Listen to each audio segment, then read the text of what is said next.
नमस्ते प्यारे बच्चों। तो आइए आज हम समझते हैं जो हमारी एड ग्रेड है कक्षा 8वीं की, इसकी गणित, ठीक है ना। तो गणित के हमने पिछली वीडियो के माध्यम से 1 से 6 तक के अध्याय पूर्ण किए थे और इनको अच्छे से समझ लिया है। यदि आप किसी कारणवश इनको नहीं समझ पाए हैं, आपने नहीं देखा है, तो इसके डिस्क्रिप्शन में लिंक दी है, वहाँ जाके देख सकते हैं, या फिर हमारे व्हाट्सएप ग्रुप से भी जुड़ के इसको हम सभी लिंकों को देख सकते हैं, या आप इंस्टाग्राम जो रहता है, इंस्टाग्राम पर आप फॉलो कर लीजिए, गणित वाले सर के नाम से चैनल को जो है आप सर्च कर सकते हैं और यहाँ से भी आप सभी वीडियो देख सकते हैं। या टेलीग्राम ग्रुप से जुड़ जाइए, टेलीग्राम पर जा कर के आप जो है इसको सभी वीडियो को देख सकते हैं।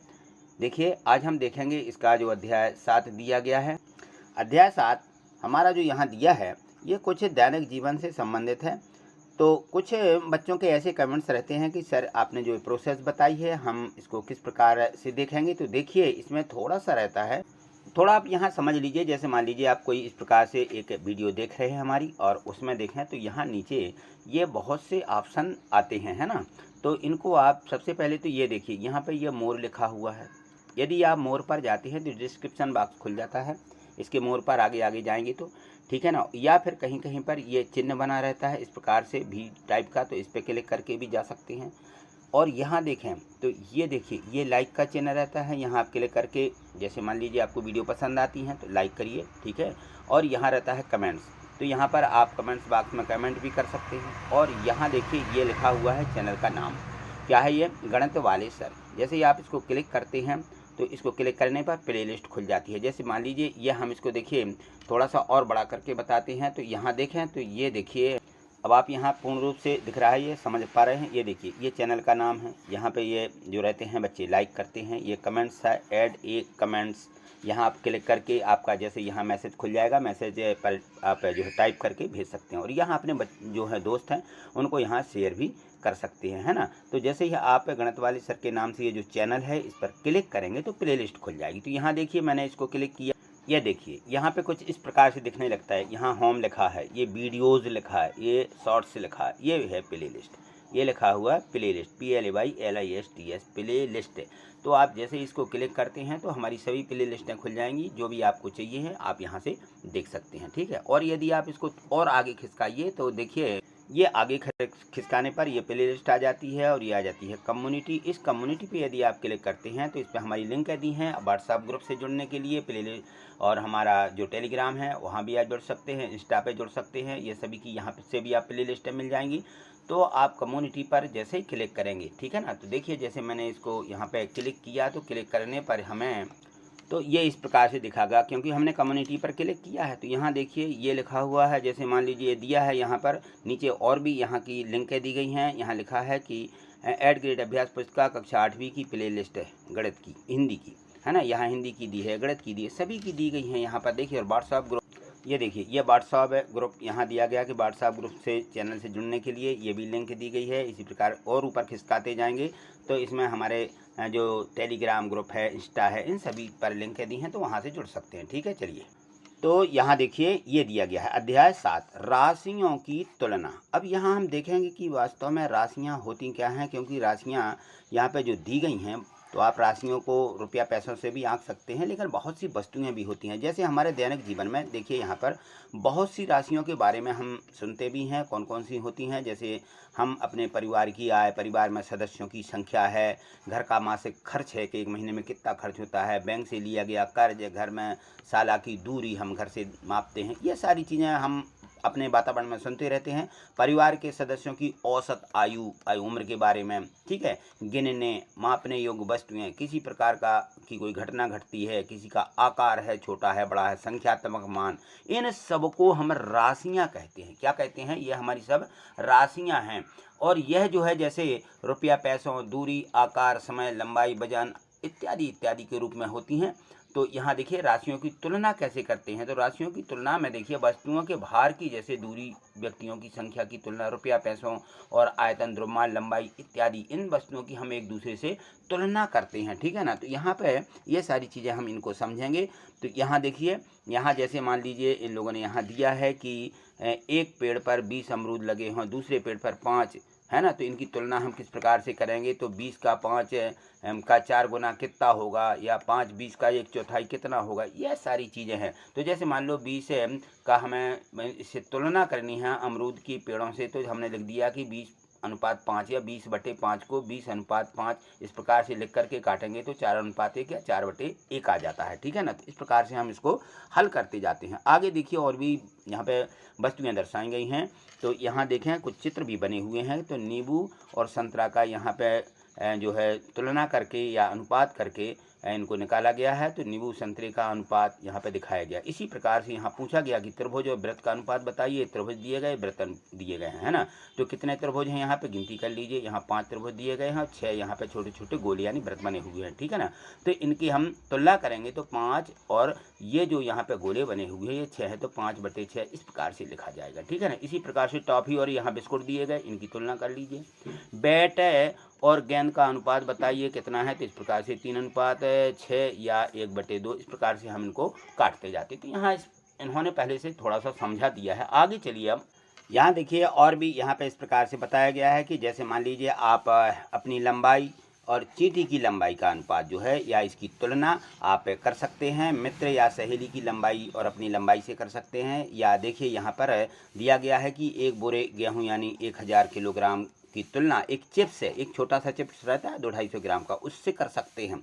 तो ये सभी जो तुलना यहाँ पर दी गई हैं, इन सभी की तुलना हमें निश्चित इकाई में करना है, उसकी समान इकाई से करना है। इकाई तो आप जानते होंगे, जैसे ग्राम की किलोग्राम में तो ग्राम वाली इकाई है, लीटर वाली इकाई है, मीटर वाली इकाई, ये अलग अलग इकाइयाँ होती हैं।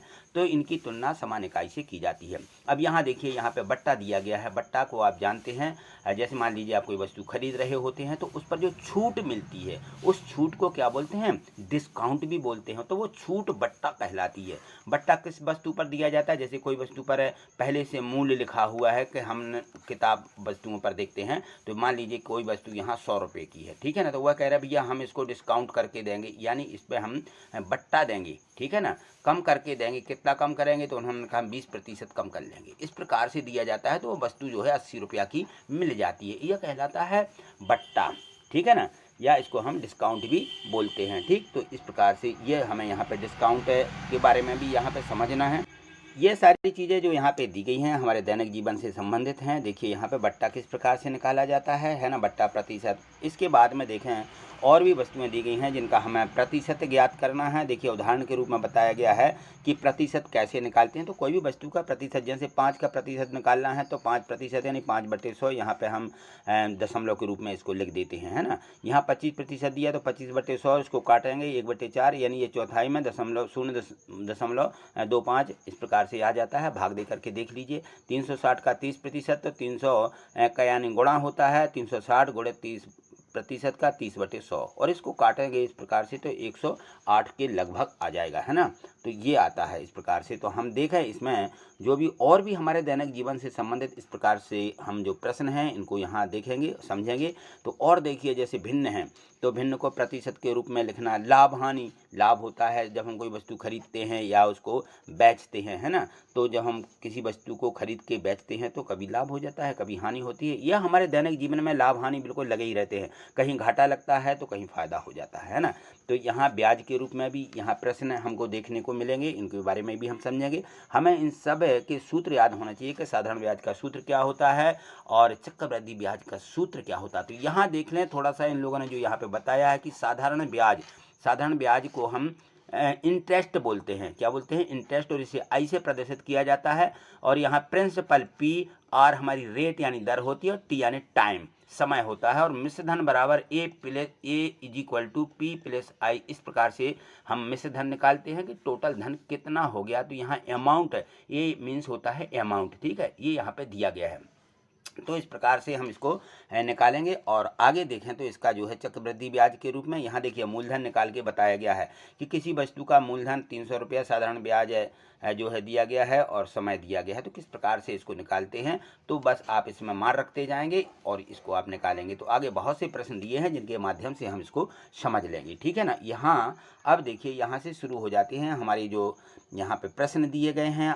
ऑब्जेक्टिव टाइप के यानी बहुविकल्पीय प्रश्न दिए हैं। तो यहाँ पर भी जितने भी बहुविकल्पीय प्रश्न होते हैं गणित में, तो आपको प्रत्येक प्रश्न को हल करके ही उत्तर प्राप्त करना है। यहाँ कोई मन से या रट करके प्रश्नों के उत्तर नहीं देना है, क्योंकि संख्या ये बदलती रहती है। कोई भी एग्जाम हो, कोई भी परीक्षा हो, तो यह परीक्षा में हमारे जो 10 प्रश्न ऑब्जेक्टिव इस प्रकार के पूछे जाते हैं, तो हमें सभी पाठों के जितने भी दिए गए इनको हमें कंप्लीट करके रखना, क्योंकि हमारी कक्षा 8वीं बोर्ड की परीक्षा होती है। ठीक है, तो चलिए यहाँ देखिए, इसमें दिया गया है प्रश्न 1 में कि यदि किसी संख्या का 15% संख्या 36 है, वह संख्या बताइए। तो हम इसको किस प्रकार से निकालेंगे, तो देखिए, तो हम कैसे निकालते हैं। हम मान लेते हैं कि मान लीजिए किसी संख्या लिखा, किसी संख्या को हम x मानेंगे, तो x का कितना 15% का यानी गुणा, और 15% यानी 15/100। ठीक है ना, इस प्रकार से लिख देंगे। और यहाँ पे बराबर में क्या लिखेंगे, हमें संख्या 36 मिलती है, तो इस प्रकार से 36 लिख देंगे। तो x बराबर क्या हो जाएगा, यहाँ 36 में 100 का गुणा और बटे में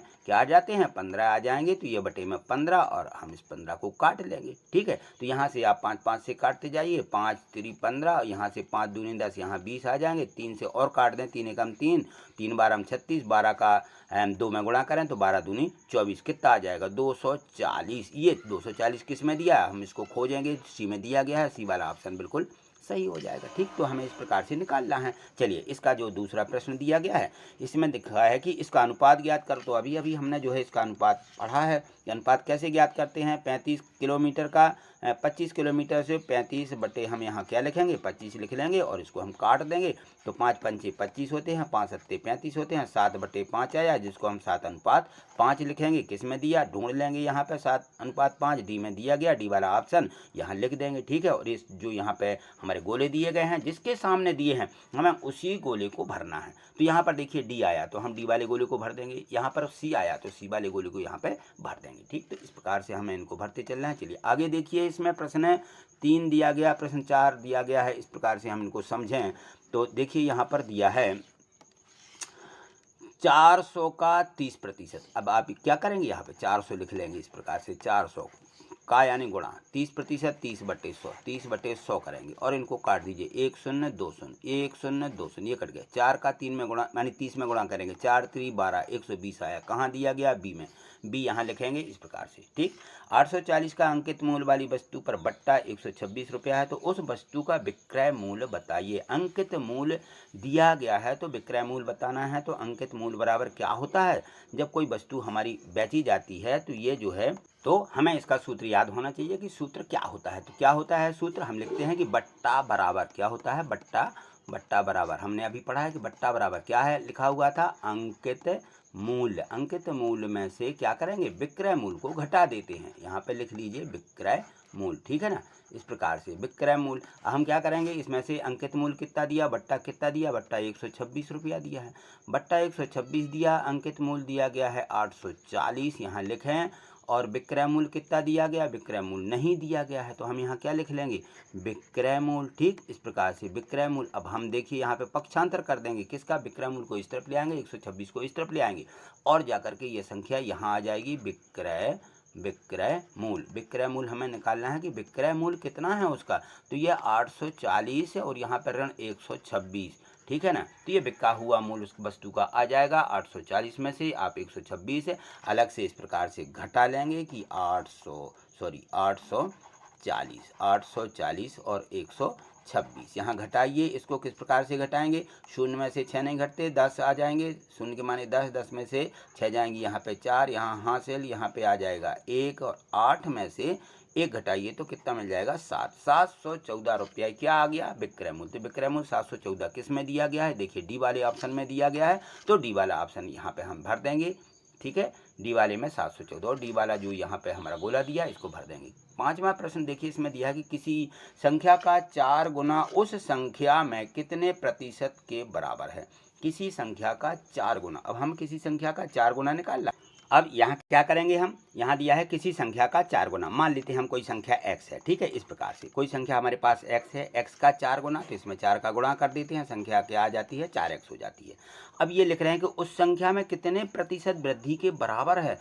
अब इस संख्या में कितनी वृद्धि हुई, पहले हमारी संख्या क्या थी, हमने मानी x है, ठीक है ना, x मानी, अब क्या हो गई हमारी 4 गुनी हो गई 4x, तो ये कितने अधिक हो गई, कितनी वृद्धि हो गई, तो 4x में से हम क्या करेंगे x को घटा देंगे तो ये हमारी 3x बढ़ गई है ना, हमें 3 और अधिक मिल गया पहले से। पहले हमारे पास x था, अब 4 गुना 4x और कितना बढ़ गया, 3x बढ़ गया, ये कहेंगे हम, ठीक है ना।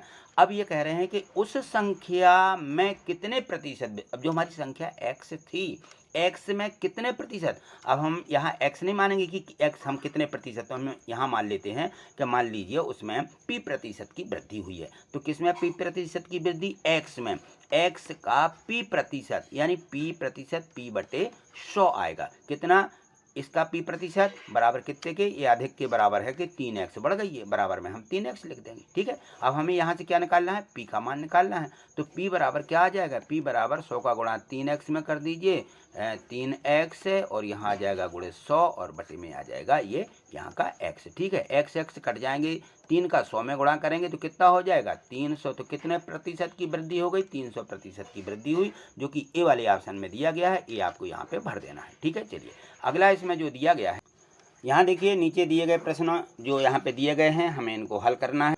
तो इसमें प्रश्न 6 दिया है कि एक जैकेट 20% का बट्टा देने के बाद वह 1120 रुपये में बेची जाती है। कोई एक जैकेट है ना, तो उसका अंकित मूल्य बताइए। तो अभी हमने देखा है कि कुछ सूत्र इस प्रकार के हैं, अंकित मूल्य बराबर बट्टा बराबर, ये सारे जो हैं हमारे सूत्र हैं, इन सूत्रों को हमें याद करके रखना है। तो अंकित मूल्य का सूत्र क्या होता है, तो यहाँ आपको लेना है कि अंकित मूल्य बराबर विक्रय मूल्य एक ऋण बट्टा प्रतिशत, ये इसका सूत्र है। तो हमें क्या क्या दिया गया है, हमें यहाँ अंकित मूल्य निकालना ही है। विक्रय मूल्य यहाँ पे जितने में बेची जाती है इसका विक्रय मूल्य है, और यहाँ पे ये बट्टा प्रतिशत दिया गया, तो विक्रय मूल्य बट्टे एक ऋण बट्टा प्रतिशत। तो यहाँ संख्या को रख दीजिए, विक्रय मूल्य दिया गया है 1120 रुपया, एक ऋण बट्टा कितना दिया 20%, यहाँ 20% लिखें, और एक ऋण 20%। अब देखिए एक ऋण 20 यानी 20 बटे यहाँ पे 100 आ जाएगा, ठीक है ना। तो हम ये एक में 100 का गुणा करेंगे, 20 घटाएंगे तो यहाँ पे आ जाएगा 100 ऋण 20। इस प्रकार से हम बटे में इसको ऐसा लिख देते हैं कि 100 ऋण 20 बटे 100 आएगा, ठीक है ना। अब इस 100 का क्या करेंगे, अंश में गुणा कर देंगे, 100 में से 20 घटाएंगे तो कितना मिलेगा, 1120 बटे यहाँ पे 80 आ जाएगा, 100 ऊपर हो जाएंगे गुणा के रूप में, ठीक है। तो ये 80 आ गया। अब इसको काट दीजिए, तो हम कैसे काटेंगे, एक शून्य ये कट गया और एक शून्य ये काट दीजिए। अब 2 से काट दीजिए इसको, तो कितना आ जाएगा, 2 चौके 8, ठीक है, और 2 पंचे 10, इसको काट लो, या फिर सीधे 2 को इसको काट दीजिए तो सीधा यहाँ पे शून्य बच जाएगा, जो संख्या आएगी तो उसको काट सकते हो, ठीक है।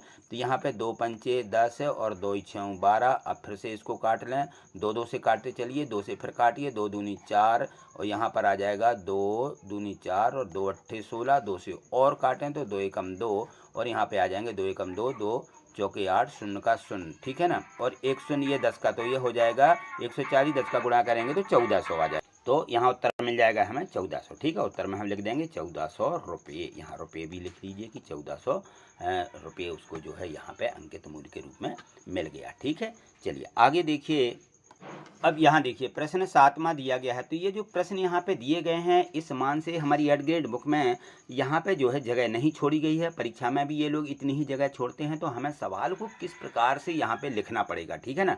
तो वो सब तरीका हमने यहाँ पे बता दिया गया है, आपको उसमें कोई दिक्कत नहीं होगी। सिर्फ आपको यहाँ पे संख्या कितनी आती है रफ में हल करके यहाँ पे लिखते चलना है, ठीक है। तो यहाँ पर आप इसको समझते चलें कि ये कहाँ से आ जाते हैं। यहाँ पर भी देखिए, तो एक यहाँ पे लिखा कि एक मेज 10% बट्टे के बाद 400 में बेची जाती है, मेज का अंकित मूल्य बताइए। बिल्कुल ज्यों का त्यों प्रश्न है ये, तो वो हम वही लिखेंगे, अंकित मूल्य बराबर विक्रय मूल्य बटे एक ऋण बट्टा प्रतिशत, ठीक है। अंकित मूल्य दिया है 400, एक ऋण बट्टा प्रतिशत दिया है 10%, तो एक ऋण 10 यानी 10 बटे 100, यहाँ पे हमने लिख दिया एक ऋण 10 बटे 100। 100 का एक में गुणा करेंगे और 10 घटा देंगे तो कितना मिल जाएगा, यहाँ पे देखिए, और जो बटे में 100 आएंगे या अंश में गुणा हो जाएगा 400 में, ठीक। तो ये 400 में इस 100 का गुणा करना, और ये 100 का यहाँ गुणा करेंगे और ऊपर भी गुणा कर देंगे, क्योंकि ये बटे में आती ना हर में, तो ये अंश बटे हर भाग वाली संख्या भाग की गुणा हो जाती है, ठीक। चलिए यहाँ समझिए, अब ये आ जाएगा यहाँ पे 100 ऋण 10, 100 ऋण 10 आ गया, 400 में 100 का गुणा हो जाएगा, यहाँ पे 100 में से 10 घटाया 90, और इसको आप जो है काट लेंगे जैसा अभी हमने इसको काटा था, ठीक है। तो देखिए यहाँ पे हम शून्य से शून्य काट देंगे और इस शून्य से इस शून्य को काट दीजिए, ठीक है। यहाँ 10 बचे। अब यहाँ 9 से काटेंगे तो 9 से ये संख्या नहीं कटती है, तो 100 का वो 400 का हम यहाँ 10 में गुणा कर दें, 400 का 10 में गुणा कर देंगे तो कितने हो जाएंगे, ये हो जाएंगे हमारे 4000 4000। इस प्रकार से 4000 लिखिए और बटे में 9 है, यानी 9 का हम क्या करें, भाग लगा दें। 9 का भाग लगा दें, तो यहाँ पर भाग लगाते चलिए। 9 चौके 36, फिर 4 बच जाएंगे, उतारेंगे शून्य, फिर 9 चौके 36, फिर 4 बच जाएंगे यहाँ पे, ठीक है, फिर शून्य उतारेंगे। 9 चौके 36 है। अब यहाँ पे उतारने के लिए संख्या नहीं है, 4 बचे हैं, तो क्या करेंगे, दशमलव लगा देते हैं, फिर शून्य आ जाएगा, फिर 9 चौके 36, फिर 9 चौके 36, ये संख्या आती जाती है। तो ये आपको यहाँ पे लगभग के रूप में इतना रुपया लिख देना है। ये इसका अंकित मूल्य है 444 रुपया 44 पैसे। ठीक, इस प्रकार से आपको लिखना। चलिए आगे देखिए, और जो भी प्रश्न आपको डाउट लगे, समझ में ना आए, तो आप ज़रूर कमेंट्स करें, और यहाँ पे मैं आपको अगले वीडियो के माध्यम से अलग से समझाऊंगा। ठीक है, चलिए यहाँ पे दिया गया है प्रश्न 8 दिया है। तो यदि रोहन के पास अपने धन का 15% खर्च करने के बाद 800 रुपये बचे, तो ज्ञात कीजिए कि उसके पास शुरू में कितना धन था। तो कितना धन था, जो वस्तु पूछी जाती है उसको हम x मान लेते हैं। ठीक है, जो हमें ज्ञात करना होता है। तो हमने मान लिया कि माना रोहन के पास में जो है 100 रुपया थे। तो x का कितना, 50% खर्च कर रहा है वो। x का 50% क्या होगा, यहाँ हमने निकाला कि x का माने गुणा 50%, 50/100, तो कितना आ जाएगा। x का 50% होता कितना है, यह भी हमें मालूम होना चाहिए। तो x का 50% निकालें तो x यानी 1/2 ये आ जाता है। x का 50%, यह भी हमें मालूम होना चाहिए कि आधा होगा। ठीक है ना, तो यहाँ पे बराबर में x/2 लिखेंगे हम। क्या लिख देंगे यहाँ, x/2। और इसको देखिए इस प्रकार काटेंगे तो ये जो संख्या आ जाती है, यहाँ पर हम शून्य से जैसे शून्य काट दिया, 5 एकम 5, 5 दूनी 10, कितना बचा 1/2। तो x का 1/2 में गुणा करेंगे तो उत्तर आ जाएगा x/2 के बराबर। ठीक है ना। अतः अब हमें क्या करना है कि जो हमारा पहले का धन था उसमें से हम आधा क्या कर रहे हैं, खर्च कर रहे हैं। 50% यानी आधा मिला, एक x/2। ठीक है, x का आधा हो गया ये x/2। तो अब x/2 x में से घटाएंगे। ठीक है ना, तो जो हमारा उसके बाद बचा हुआ धन है वो इसके बराबर हो जाएगा। तो x ऋण x/2 बराबर हो जाएगा 800। अब इसको हल करें तो यहाँ 2 को यहाँ गुणा करेंगे।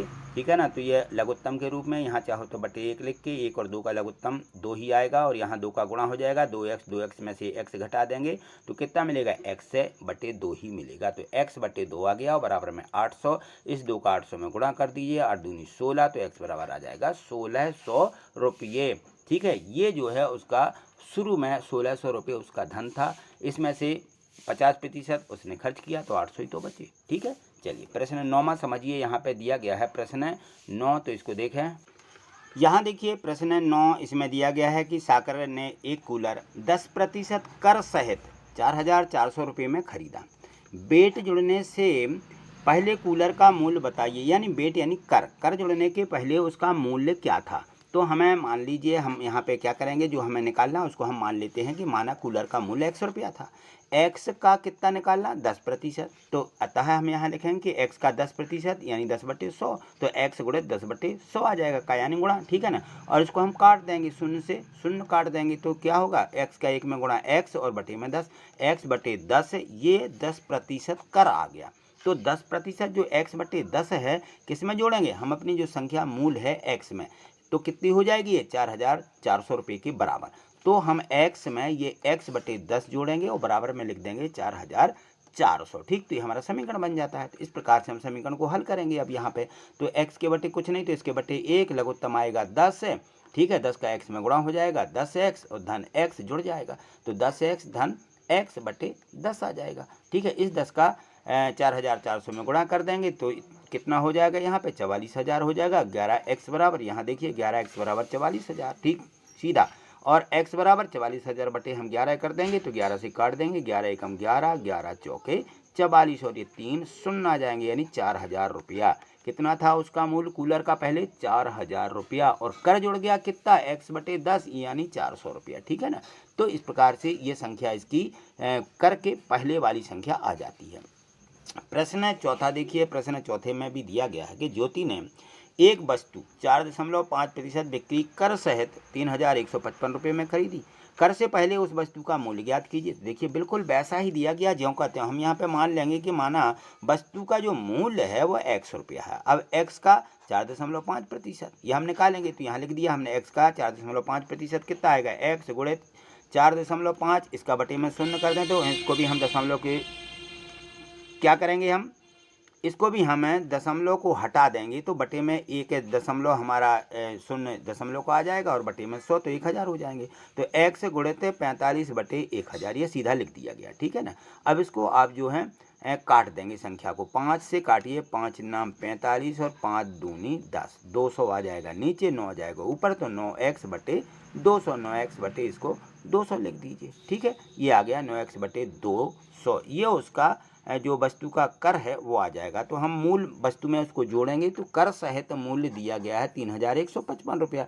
तो x धन 9x बटे 200 यहाँ पे लिखेंगे, कर सहित मूल्य x धन 9x बटे 200 कितने के बराबर है, 3155 के बराबर हो जाएगा। अब 200 इसमें लघुत्तम आएगा, इसके बटे 1 है, 200 लघुत्तम लिया, 200 का x में गुणा कर दिया, 200x और धन 9x 209x हो जाएगा। तो यहाँ लिखा 209x बराबर 3155 में 200 का गुणा, यहाँ पे गुणा के रूप में जाएंगे, ठीक है ना।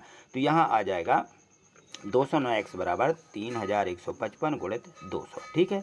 अब ये यहाँ 200 का गुणा होगा और x से ये निकालेंगे तो 209 बटे में आ जाएंगे, इनको बटे में लिख दिया और इसको काट दिया। 3155 को 209 से काटा, क्योंकि ये विषम संख्या है तो इसमें 11 से काट सकते हो, 11 फिर 19 का भाग लगा दो या सीधे 209 का 3155 में भाग लगा दीजिए। तो इस प्रकार से देखिए 3155 लिखा है आपने और कितने का भाग लगा दिया, 209 का, देख भी लीजिए। तो एक बार जाएगा पहले, क्योंकि 315 में देंगे तो 209 एकम 209 आ जाएंगे, बचेंगे कितने यहाँ पे, 15 में से 9 जाएंगी 6, ठीक है ना। और यहाँ पे मिल जाएगा शून्य, यहाँ पे मिल जाएगा, एक में से एक जाएगी शून्य और यहाँ पर कितना मिल जाएगा, 106 आ जाएगा, उतारेंगे 5, ठीक है। तो यहाँ 5 नाम 45, लगभग 5 बार जाएगा, 5 का 5 नाम यहाँ आ जाएंगे 45, देखते चलिए 45 और 5 दूनी 10, ये आ गया 1045, कितना आएगा घटने पर, शून्य, यहाँ बचेंगी 2 बचा, 20 बचा, बाकी सब कट जाएंगे। अब यहाँ पे क्या करेंगे, दशमलव रखेंगे, दशमलव का यहाँ शून्य बढ़ जाएगा, ठीक है। अभी भी भाग नहीं जाएगा, ये 200 है, ये 209 है, तो एक दशमलव के बाद एक शून्य बढ़ा लेते हैं, तो यहाँ भी शून्य आ जाएगा, 2000 आ जाएगा। तो लगभग 9 बार भाग जाएगा, 9 दूनी यहाँ पे हो जाएंगे 9 दूनी 18, ठीक है, सॉरी 9 इनाम 81, पहले 9 इनाम यहाँ पे 81 आ जाएगा, 81 और 9 दूनी 18, यहाँ 18 आ जाएंगे। अब इसको हम घटाएंगे तो जो संख्या बचेगी वो बचेगी ही, लेकिन वो शेष के रूप में, बाकी हमारे 15.09 लगभग आ जाएगा ये। तो 15.09 हमने यहाँ पे लिख दिया, गुणे 200, 200 का गुणा करेंगे तो आ जाएगा 3018, कितना आ जाएगा 3018, गुणा कर लीजिए 200 का इस संख्या में, 15.09 में 200 को आप गुणा करें तो सीधा सीधा आपको 3018 रुपये मिल जाएगा। ये हमारी वो वस्तु है जो कर जुड़ने के पहले इसका मूल्य था, ठीक है। चलिए अगला प्रश्न देखिए, दिया गया है यहाँ पर, मैं बताऊँ आपको कि यहाँ पे जो है जगह ना देने के कारण परीक्षा में भी इसी प्रकार से इतनी ही जगह दी जाएगी, आपको रफ में करके हल करना है। और जो भी आपको सवाल समझ में नहीं आते हैं कमेंट्स करिए, लेकिन यहाँ मैं पूर्ण रूप से इस प्रकार से समझा रहा हूँ कि आपको निश्चित ही समझ में आ ही जाएगा। यहाँ प्रश्न 11 देखिए कि एक 10,000 रुपये का 2 वर्ष के लिए 5% वार्षिक दर से चक्रवृद्धि ब्याज ज्ञात कीजिए, और यदि ब्याज जो है वार्षिक संयोजित होता है, ठीक है ना, कि हर वर्ष में आपको चक्रवृद्धि ब्याज का ब्याज लगने लगता है। तो मिश्र धन बराबर हमारे पास सूत्र होता है कि मूलधन 1 धन दर बटे 100, यहाँ समय की घात लगा देते हैं, ठीक है ना। तो यहाँ पे मूलधन दिया गया है कितना, 10,000 रुपया, 10,000 रुपया का निकालना, तो P यानी 10,000, ठीक है ना। इसको हम ए अमाउंट बराबर ऐसा भी लिखते हैं, अमाउंट बराबर P 1 धन रेट यानी दर बटे 100 और यहाँ टाइम यानी समय की घात, ये भी या हमने यहाँ पे शब्दों में लिख दिया पहले समझने के लिए। तो ये एक यहाँ पे 10,000, एक धन, दर दी गई है 5 बटे 100 और 2 की घात, क्योंकि समय दिया गया है 2 वर्ष, ठीक है ना। ये इस प्रकार से हम लगा देंगे और इनको हम काट देते हैं। तो यहाँ पे हम काटेंगे तो 5 एकम 5 और 5 दूनी 10, यहाँ 20 आ जाएगा। और एक धन 1 बटे 20, एक धन 1 बटे 20, इसको हल करिए तो कितना आ जाएगा, यहाँ पे 20 और 1 कितना होगा 21, 21 बटे 20 पर 2 की घात, तो ये लिख दिया हमने 21 बटे 2 पर 20 की घात है, और हमारा 21 बटे 2, 21 बटे 2 जब यहाँ पे 2 बार हम लिखेंगे तो 20 गुणित 20 आ जाएगा। तो इसको हमें किस प्रकार से हल करना है, तो यहाँ देखिए हम इसको क्या करेंगे, यहाँ पे हम लिख देते हैं आपको एक बार कि किस प्रकार से यहाँ पे हल किया गया है। तो यहाँ पे आप सीधे 10,000 लिखें और यहाँ पे 21 बटे 20 और 21 बटे 20 ऐसा लिखें। अब ये इनको काटिए, 0 0 0 0, ये कट जाएगा, 2 दूनी 4, 2 पंचे 10, ये आ जाएगा। और यहाँ पे 2 से फिर कट रहे, 2 एकम 2, 2 दूनी 4, 2 पंजे 10, कितना आएगा 25। तो हमने यहाँ 25 लिख दिया, बट एक में ये 20 हमारे कट गए, तो 21 गुणा में बचेंगे। 21 का 21 में गुणा करिएगा, 21 का 21 में गुणा कितना होता है, 21 हम 441 होता ना। तो 441 में 25 का गुणा कर लीजिए, यहाँ पे 441 लिखिए और 25 का आप गुणा करेंगे तो आपको जो भी संख्या मिलेगी वो मिल जाएगी यहाँ पे 11,025। ठीक है ना, आप गुणा कर लें, गुणा करना आपको आता है। तो ये जो 11,025 आ जाएगा, ये हमारा मिश्र धन आ जाएगा। अब हमें चक्रवृद्धि ब्याज निकालना, तो चक्रवृद्धि ब्याज का सूत्र होता है इंटरेस्ट इज इक्वल टू, जो हमारा इंटरेस्ट रहता है A minus P, amount minus P. Amount जो हमारा यहाँ पे निकल आया है मिश्र धन, तो मिश्र धन ऋण मूलधन, जो मिश्र धन है, मिश्र धन क्या आया हमारा 11,025। 11,025 में से आप यहाँ पे 10,000 घटा देंगे तो कितना मिल जाएगा 1,025। तो ये हमारा चक्रवृद्धि ब्याज आ जाएगा। तो ये चक्रवृद्धि मिश्र धन, चक्रवृद्धि ब्याज के ये जो सूत्र यहाँ पे मैंने बताए हैं, इनको आप जरूर अच्छे से याद कर लीजिएगा। ठीक है, चलिए आगे समझिए। अब यहाँ देखिए प्रश्न 12वां, यहाँ दिया है कि एक कार 5 लाख रुपए में खरीदी गई और 8% वार्षिक दर से इसके मूल्य का अवमूल्यन हो गया, तो 1 वर्ष बाद कार का मूल्य ज्ञात कीजिए। अवमूल्यन हो गया, अवमूल्यन क्या कहलाता है, अवमूल्यन यानी रेट घट गया, अवमूल्यन होना यानी रेट घट जाना, दाम कम हो जाना। ठीक है ना, तो वो 1 वर्ष बाद की पूछ रहा है कि अब 1 वर्ष बाद जो है वह कार कितने की होगी। ठीक है ना, इस प्रकार से। तो अभी वो जो थी कितने की थी, 5 लाख रुपए की। तो यहाँ हम लिखेंगे कि जो उसकी मूल्य है यानी प्रिंसिपल है उसका जो 5 लाख रुपये है, पी बराबर लिख देंगे। रेट दी गई है 8% और टाइम दिया गया है 1 वर्ष, तो टी बराबर 1 वर्ष। अवमूल्यन होने पर जो सूत्र बनता है, तो जो हमारा मिश्र धन का सूत्र होता है उसमें हम क्या कर देते हैं, यहाँ पे 1 धन r/100 होता है, तो हम यहाँ क्या कर देंगे 1 ऋण r/100 और टी यानी समय की घात इस प्रकार से लगा देती हैं। तो यहाँ देखिए अमाउंट यानी मिश्र धन बराबर यहाँ हो जाएगा 5 लाख रुपया, यह हमारा प्रिंसिपल रहता है मूलधन, और यहाँ 1 ऋण 8/100 दर/100, और यहाँ 1 समय की घात लगाएंगे, यानी जो हमारा समय 1 वर्ष दिया है तो 1 यहाँ घात लगा देंगे। ठीक है ना, अब यहाँ पे ये 1 ऋण 8 दिया गया है, तो 1 ऋण 8/100 है। ठीक है ना, तो 100 एकम 100, 100 ऋण 8 हो जाएगा और बटे में आ जाएंगे 100, कितना बचेगा 92। तो यहाँ लिख दिया हमने 92/100। ठीक है ना, अब यहाँ इसको काट लीजिए, यदि हम इसको काटते हैं तो 0 ऐसे कट जाएंगे, ये 2 शून्य ये कट गए, तो 5000 गुणित 92। अब 92 में 5000 का गुणा करेंगे तो 1 2 3 शून्य आएंगे, तो 1 2 3 शून्य पहले से लिख दीजिए और 5 का गुणा कर दीजिए, 5 दूनी 10, 10 का शून्य हासिल आएगी 1। ठीक है ना, और 5 नाम 45 और 1 हासिल की 46, तो कितना आ जाएगा 4,60,000 रुपये। ठीक है ना, ये अवमूल्यन होने पर 1 वर्ष बाद कार का मूल्य होगा। ठीक है, प्रश्न 13वां देखिए, इसमें दिया है, इसको पढ़िए। इसमें है कि 45,000 रुपये पर 12% वार्षिक ब्याज की दर से 5 वर्ष के चक्रवृद्धि ब्याज और साधारण ब्याज का अंतर ज्ञात कीजिए। तो इसका हमें चक्रवृद्धि ब्याज भी निकालना है और साधारण ब्याज दोनों निकालना है। तो सबसे पहले चक्रवृद्धि ब्याज निकालिए, और चक्रवृद्धि ब्याज का जो अभी सूत्र लगाते आ रहे हैं मिश्र धन का, उसी से निकालेंगे। तो यहाँ देखें, यहाँ पर दिया गया है टोटल 45,000 रुपये हमारा मूलधन होगा, पी बराबर लिखेंगे, यहाँ रेट दर दी गई है 12% और टी यानी समय दिया गया है 5 वर्ष। ठीक है ना, और ये यहाँ पे हम लिखेंगे अमाउंट यानी मिश्र धन बराबर मूलधन 1 धन दर/100 समय की घात, इस प्रकार से लगाते हुए। तो यहाँ 45,000 दिया है, 1 धन यहाँ पे दर 12 दी गई है 12/100 और यहाँ समय यानी 5 की घात लगाइए।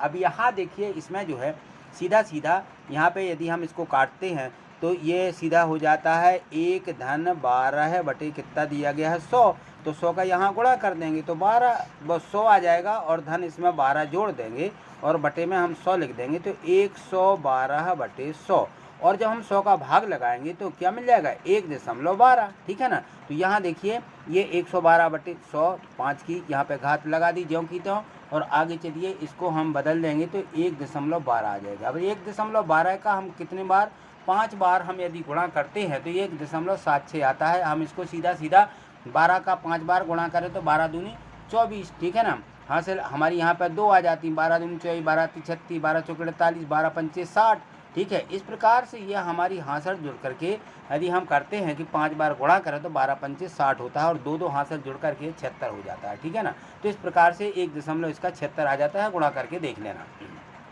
अब इसमें 45,000 में 1.76 का गुणा करेंगे तो कितना आ जाता है, ये आ जाता है हमारा 79,200। कितना आएगा, 79,200। अब ये 79,200 हमारा क्या आ गया, अमाउंट यानी मिश्र धन। तो चक्रवृद्धि ब्याज का सूत्र यानी CI कंपाउंड इंटरेस्ट बराबर होता है मिश्र धन ऋण मूलधन। तो मिश्र धन दिया गया है हमारा ये 79,200 और हमारा मूलधन दिया गया था 45,000 रुपया, ठीक है। तो 79,200 में से यहाँ देखिए 79,200 में से 45,000 घटाएंगे तो 34,200 रुपया ये आ जाएगा हमारा क्या, चक्रवृद्धि ब्याज। ये चक्रवृद्धि ब्याज है, ठीक है। अब साधारण ब्याज ज्ञात कीजिए। तो साधारण ब्याज बराबर मूलधन गुणित दर गुणित समय बटे 100। तो ये मूलधन है, ये दर है, ये समय दिया गया बटे 100। इसको काट दीजिए, ठीक है। तो इनको हम काटेंगे इस प्रकार से, 200 यहाँ के कट जाएंगे, 12 पंचे 60, 60 का गुणा 450 में कर देंगे तो 27,000 रुपया ये हमारा साधारण ब्याज आ जाएगा। अब साधारण ब्याज आ गया और ये आया चक्रवृद्धि ब्याज, ये आ गया हमारा साधारण ब्याज। हम दोनों का अंतर ज्ञात करेंगे। 34,200 में से 27,000 घटाएंगे तो यहाँ लिखिए अंतर बराबर 34,200 ऋण 27,000 तो कितना बचेगा, ये बचा 72,000 रुपया। ये दोनों का अंतर है, चक्रवृद्धि ब्याज और साधारण ब्याज का अंतर, ठीक। प्रश्न 14वां समझिए इसको। यहाँ देखिए प्रश्न 14 दिया गया है कि 2% वार्षिक की दर से बढ़ते हुए 2022 के अंत में एक स्थान की जनसंख्या 64,000 हो गई। वर्ष 2005 में जनसंख्या कितनी होगी। अब देखिए 2005 से बढ़ रहे हैं, कब तक, 2022 तक कितने वर्ष हो जाएंगे, यहाँ से यहाँ तक 2 वर्ष है, वो 2% वार्षिक ब्याज से वार्षिक दर से बढ़ रही है जनसंख्या, ठीक है ना। तो हर वर्ष 2% बढ़ जा रही है। तो समझ लीजिए कितने हो जाएंगे, 2022 है और 2005, 2022 में से 2005 घटाएंगे 17 वर्ष, 17 दूनी 34%, तो वैसे ही बढ़ जाएगी, है ना।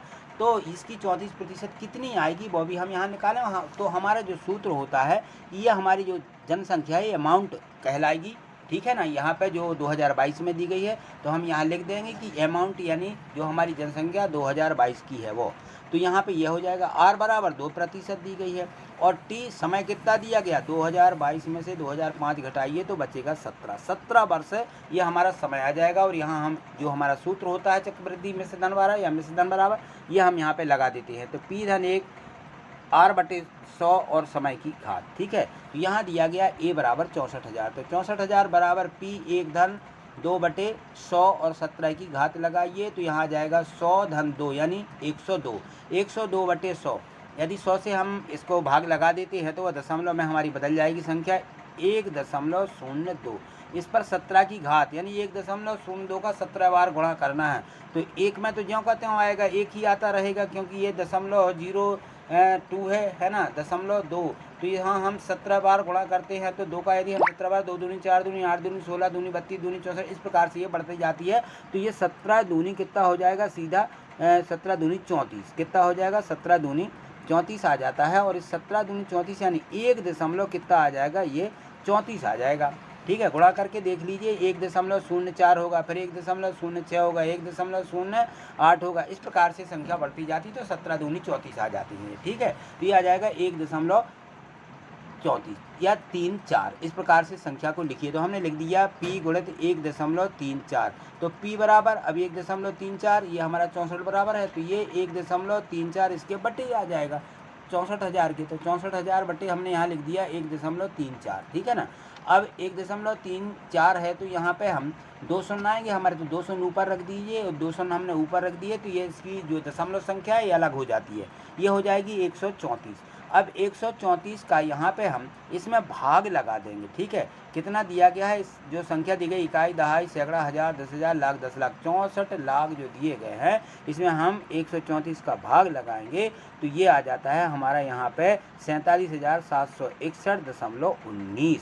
ये जो है हमारी जो जनसंख्या है 2005 की जनसंख्या ये आ जाएगी 47,761.19। ये लगभग हम इसको लिख देते हैं। यदि आप इसको सीधे भाग लगाते हैं तो ठीक है, नहीं तो ये 2 से इसको काट सकते हैं कि 2 6 12, 2 दूनी 4, इसको 2 से काटिए तो 2 यहाँ 32 आ जाएगा और यहाँ पे हम 5 शून्य इस प्रकार से रखते चलेंगे ये, ठीक है ना। 2 से फिर काट दिए तो ये 2 से काटेंगे, 2 3 6 और यहाँ पे 2 एकम 2 31 आ जाएगा और यहाँ पे हो जाएगा 16 लाख। इस प्रकार से 16 लाख लिखिए। 16 लाख में अब आप 31 का आराम से भाग लगाएंगे तो आपको ये संख्या मिल जाएगी, ठीक है। तो ये हमारी 2005 की जनसंख्या प्राप्त हो जाती है। चलिए अगला प्रश्न जो 15वां दिया गया है इसको देखिए। 15वां प्रश्न है, इसमें है कि एक प्रयोगशाला में किसी निश्चित प्रयोग में बैक्टीरिया जो रहते हैं उनकी संख्या 5% प्रति घंटा, 1 घंटा में 5% की दर से बढ़ रही है। यदि प्रयोग के शुरू में बैक्टीरिया की संख्या 5,06,000 थी तो 2 घंटे बाद यानी अंत में 2 घंटे के अंत में बैक्टीरिया की संख्या कितनी होगी? 2 घंटे। तो ये समय दिया गया है तो t बराबर 2 दिया गया, यहाँ ये r प्रतिशत में दिया गया है, ये रेट हमारी यहाँ पे r हो जाएगी। और जो यहाँ पे बैक्टीरिया की संख्या दी गई है ये हमारा प्रिंसिपल यानी p कहलाएगा। तो p बराबर लिखा, r बराबर लिखा, t बराबर 2 घंटे, ठीक है। तो अमाउंट यानी मिश्र धन बराबर क्या होता है? p 1 धन r बटे 100 और t यानी सबाई की घात, ठीक है। तो यहाँ पे हम सीधे सूत्र में मान रख देंगे a बराबर 5,60,000 और 6,000, 1 धन 5 बटे 100 और यहाँ पे 2 की घात। तो ये हो जाएगा, इसको हम काट देते हैं तो 5 एकम 5, 5 दूनी 10, ये 20 आ जाएंगे। 20 धन 1 21, 21 बटे 20, 21 बटे 20 का 2 बार गुणा तो 21 बटे 20 गुणे तो 21 बटे 20 ये लिखा। अब 0 0 इनको काट दीजिए, 0 0 ये कट गए, ठीक है। 2 दूनी 4, अब इसका 4 में भाग लगा दें, ठीक है। तो 4 एकम 4 बचेंगी यहाँ पे 1, 4 दूनी 8 बचेंगी 2 और 4 6 24 बचेंगी 2, 4 5 6 20, 1265। 1265 में 21 गुणे 21 यानी 441। 1265 में 441 का गुणा कर दीजिए तो आ जाएंगे आपके यहाँ पे 55,000 जो 5,57,865 ये हो जाएगी बैक्टीरिया की संख्या, ठीक है। तो इस प्रकार से हमें इसको निकाल देना है। तो हमने जो है प्रश्न 1 से 15 तक के जो प्रश्न थे इसमें जो दिए गए थे वो हमने सभी प्रश्न अच्छे से समझे हैं। यदि आपको कहीं लगता है कि डाउट लगता है कि हमें ये समझ में नहीं आए हैं तो ज़रूर आप कमेंट्स करिएगा, मैं आपको निश्चित अगली वीडियो में बताऊंगा। आज इतना ही, मिलते हैं अगली वीडियो के माध्यम से। थैंक यू, धन्यवाद।